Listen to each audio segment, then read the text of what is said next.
जब परमात्मा परखता है तब हमारे विश्वास का पता चलता है। दोस्तों, कई बार जिंदगी में हम कभी कभी ऐसे मोड़ पर पहुंच जाते हैं जहां हमें सब कुछ अंधेरे में घिरा हुआ महसूस होता है। हमारी कोशिशें, हमारी मेहनत, हमारी ख्वाहिशें, सब बेकार लगता है। पर क्या ये सारी स्थिति एक इत्तेफाक होती है या हमारे धीरज और परमात्मा पर विश्वास की असली परख होती है? सियाने कहते हैं कि परमात्मा कभी अपना दरवाज़ा बंद नहीं करता, पर कई बार उसका फल उस समय मिलता है जब हम सब कुछ हार चुके होते हैं या गंवा चुके होते हैं। क्या आपने कभी इस बात पर विचार किया है कि किसी की वफादारी, उसकी छोटी छोटी कोशिशें कैसे उसको बड़े इंसाफ पर पहुंचा देती है? आज की ये कहानी आपको एक असरदार सच्चाई की तरफ लेकर जाएगी। क्या होता है जब हमारा विश्वास मजबूत रहता है, हम जिंदगी की ऐसी मंजिल पर पहुंच जाते हैं जहां सारी दुनिया बदल जाती है। इस कहानी में वही सच्चाई दर्शाई गई है जो बहुत ही कम लोग समझ पाते हैं।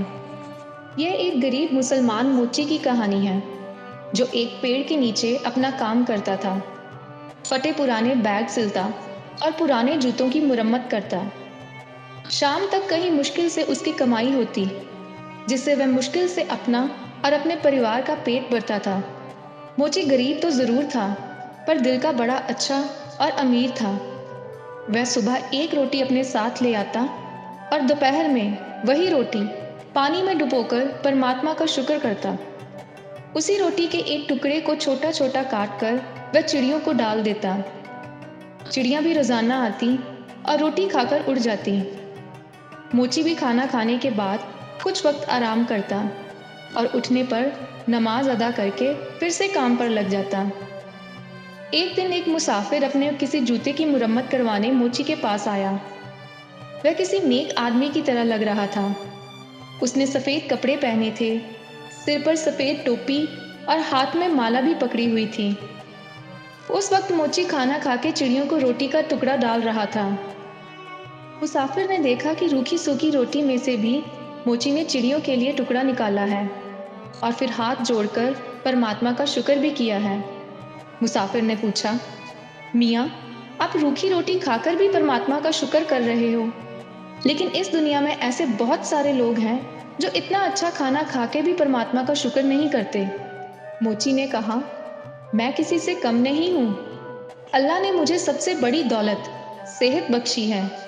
अगर सेहत ही अच्छी ना हो तो इंसान सब कुछ होने के बावजूद भी कुछ खा नहीं सकता। मेरे हाथ पैर एकदम सलामत हैं, मैं काम कर सकता हूँ और फिर सब्र की ताकत भी तो है मेरे पास। फिर मैं रब का शुक्र क्यों ना करूँ? पक्षी मेरे पड़ोसी हैं, इनका भी हक है। मैं पड़ोसी का हक एक टुकड़ा रोटी से अदा करता हूँ। इतना सा करने से मेरा कुछ नहीं जाता, बल्कि इनकी चीं चीं सुनकर मेरा हौसला और बढ़ जाता है। मुसाफिर ये सुनकर बहुत खुश हुआ। उसने कुरान की कुछ आयतें पढ़ी, जैसे हम गुरबानी में श्लोक पढ़ते हैं। मोची ने वह सारी आयतें ध्यान से सुनी और कहा, इन आयतों का मतलब मुझे भी समझा दो। और फिर मुसाफिर ने कहा कि इन आयतों का मतलब यह है कि हे अल्लाह, बादशाही का मालिक तू ही है, जिसको चाहे बादशाही दे और जिसको चाहे इज्जत दे, जिसको चाहे बेइज्जती दे। तेरे ही हाथ में भलाई है, बेशक तू हर चीज का कादर है। मोची ने मुसाफिर का जूता मुरम्मत करते हुए कहा, बाबा, मैं आपसे मजदूरी नहीं लूंगा। आप मुझे कुछ आयतें याद करवा दो ताकि मैं यह ज़बानी पढ़ता रहूं। मुसाफिर ने मोची को वह आयतें याद करवाई और सलाम करके चला गया। वह मुसाफिर बड़ा खुश हो रहा था कि आज उसने बड़ा ही अच्छा सौदा किया। मोची वह आयत लगातार पढ़ता रहा, जिससे उसका प्यार बढ़ता रहा। वह आयत हर वक्त उसकी जुबान पर रहती। जब भी वह चिड़ियों की चींची सुनता और कहता, वाह वाह, तुम्हें आयत याद हो गई। इसी तरह कई दिन निकल गए और अचानक एक दिन मोची पर एक मुसीबत आन पड़ी। काफी दिनों से कोई जूता मुरम्मत के लिए नहीं आया, कोई ग्राहक नहीं आया। मोची के पास कुछ पैसे बचे थे। उसने उन पैसों से आटा खरीदा। कुछ दिनों के लिए तो खाने का इंतज़ाम हो गया, पर काम अभी भी उसको कोई नहीं आ रहा था। आटा भी खत्म हो गया था और चिड़ियाँ भी रोटी का इंतज़ार करती रहती। भूख लगने पर मोची सिर्फ पानी पीता, पर उसे अपनी पत्नी और बच्चों का फिक्र था। शाम को थक हार के जब वह घर आया, तो घर अनाज का एक दाना तक न था। पूरा परिवार भूखे पेट सो गया। इस हालात में 2 और दिन निकल गए। पानी के अलावा उनके पेट में और कुछ नहीं गया था। सबकी हालत भूख से मंदी हो गई। घर में कोई ऐसी चीज़ तक भी नहीं थी जिसे बेचकर वे आटा या खाने की कोई और चीज़ ले आते। मोची की पत्नी रोते रोते बोली कि हमारे मासूम बच्चे भूख से मर जाएंगे। इन बच्चों का क्या कसूर? मोची की पत्नी ने कहा कि सामने वाले घर में आज दावत है, बाहर हलवाई लगे हैं, खाना बन रहा है। आप जाओ और सामने वाले पड़ोसी को कुछ खाने या थोड़े पैसे मांग लाओ, जिससे इन नन्हे बच्चों का पेट भर सके। मोची उदास बैठा था। उसने कहा कि हमारा सामने वाला पड़ोसी बहुत घमंडी है। मैं किसी का एहसान नहीं लेना चाहता, पर इन बच्चों के हालात मेरे से देखे नहीं जा रहे। मुझे उससे कोई उम्मीद तो नहीं है, पर तुम कहती हो तो मैं चला जाता हूँ। शायद रब उसके दिल में कोई रहम पैदा कर दे। मोची अपने पड़ोसी के पास गया और उसे सलाम किया और बोला, 4 दिन की भूख ने मुझे बहुत परेशान किया है और मैं अपने बच्चों के लिए आपसे खाना मांगने आया हूँ। या तो मुझे कुछ पैसे ही उधार दे दो। जब भी मेरे पास पैसे आएंगे, मैं आपको वापस कर दूंगा। बच्चों की हालत मेरे से देखी नहीं जा रही। अगर आपको यकीन ना हो तो आप मेरे साथ मेरे घर चल के देख सकते हो। अगर आज भी उन्हें खाने के लिए कुछ ना मिला तो वो मर जाएंगे। पड़ोसी अहंकार से हंसता हुआ बोला, तू बहुत चालाक निकला। घर के बाहर हलवाई लगे देख के तुम्हें लगा कि आज मांग के खाना खा लेते हैं। मेहनत करके रोटी कमाने में आप लोगों को बहुत मुश्किल होती है। मुझे देख, मैंने बहुत मेहनत की है, तब जाकर ये घर बनाया है। मैं तुम जैसे मुफ्तखोरों पर पैसा क्यों खराब करूं? चल भाग यहाँ से और दोबारा मत दिखाई देना। मोची बेचारा चुपचाप खड़ा रहा। पड़ोसी ने अपने नौकर को आवाज़ लगाई और कहा, इसे धक्के मार के घर से बाहर निकाल दो। 2-3 नौकर भागते हुए आए और धक्का मार के मोची को घर से बाहर निकाल दिया।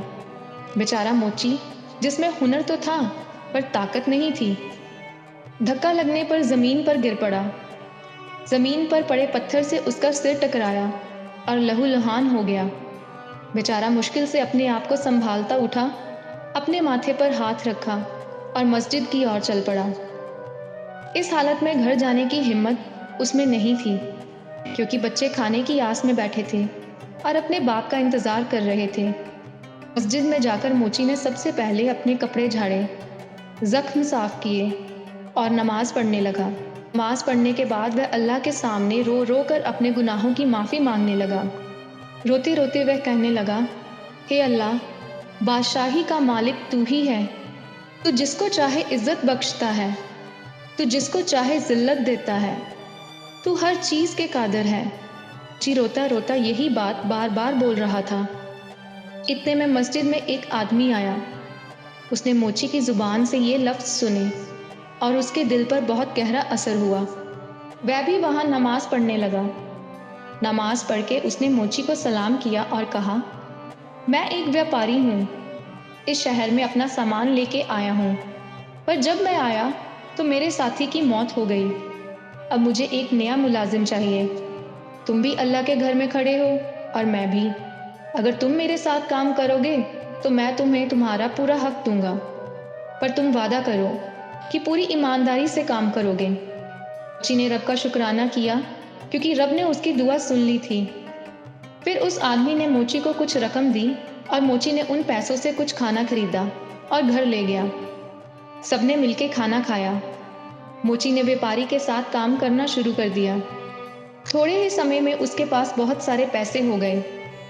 फिर जब व्यापारी वापस अपने शहर चला गया तो मोची ने अपना कारोबार शुरू कर दिया, क्योंकि उस कारोबार की उसे पूरी समझ आ गई थी।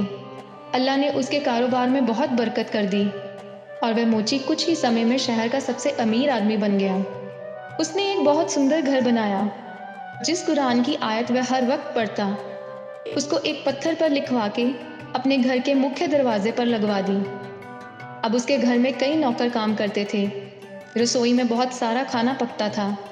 जो भी गरीब गुरबा उसके घर आता, मोची उसे इज्जत से बिठाता, खाना खिलाता और उसकी मदद करता।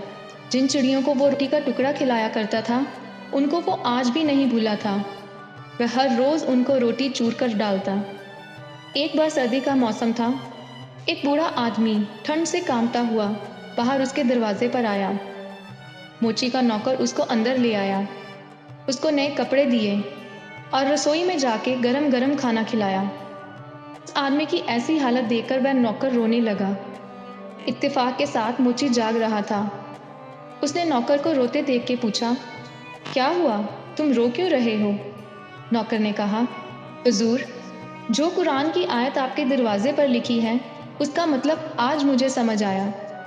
यह बूढ़ा आदमी जो अभी अभी यहाँ कामता हुआ आया है, कई साल पहले बहुत अमीर आदमी था। उसके पास बहुत दौलत थी, पर वह हमेशा गरीब लोगों को बेवकूफ़ समझता था और कभी भी किसी की मदद नहीं करता था। आज उस अल्लाह ने उसे इस हालत में बनाकर भेजा है। मोची यह सुनकर कहता है कि असल में अल्लाह हर चीज़ के कादिर है। इज्जत और बेइज्जती दोनों उसी के हाथ में हैं।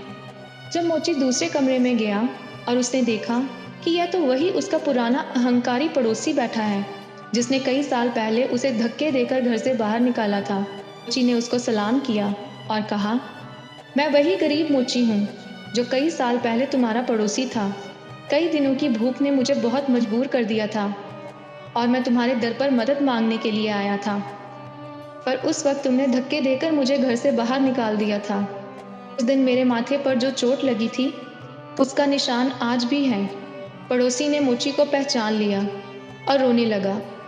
रोते रोते वह बोला, अल्लाह ने मुझे सज़ा दी है। मेरा सारा कारोबार तबाह हो गया, मेरी पत्नी भी मर गई, मेरे बच्चे आवारागर्द हो गए, मैं खुद बीमार हो गया हूँ और मेरा घर भी बिक गया है। अब मेरे पास ना तो सिर पर छत है और ना ही कोई आसरा। यह सच है कि जो भी दौलत का गुरूर करता है, उसका अंजाम हमेशा बुरा होता है। वह अल्लाह जिसको चाहे इज्जत बख्शता है और जिसको चाहे जिल्लत देता है। मोची ने कहा, हाँ, हर चीज़ उस रब के हाथ में है और रब की इजाज़त के बिना किसी पर भी भरोसा नहीं करना चाहिए। पैसा क्या है? यह तो आने जाने की चीज़ है। इस पर गुरूर करना अच्छी बात नहीं होती, पर अब तुम्हें बहुत सज़ा मिल चुकी है। सच्चे दिल से अल्लाह से माफ़ी मांग लो, वह बड़ा रहम दिल है, वह ज़रूर तेरी माफ़ी कबूल करेगा।